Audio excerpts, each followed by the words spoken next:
Now, Tebogo Tobejane has recently expressed her frustration with men, calling them cowards because they fear dating her due to her past involvement with the ex-boyfriend, Vusmuzi Ket Matlala.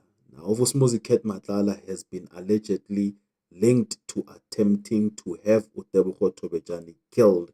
Now, Tobejane believes potential suitors are intimidated by her past and her association to notoriety. Now, choosing instead to distance themselves. In an Instagram live session, Utebogo Tobejane said that men are not brave.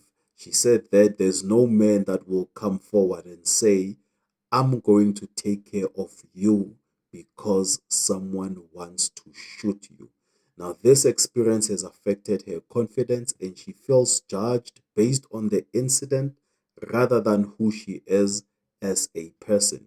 Now, Tebogo Tobejane was shot in 2023 in an alleged assassination attempt linked to Matlala, and the incident left a friend Yaga Tebogo Tobejane paralyzed.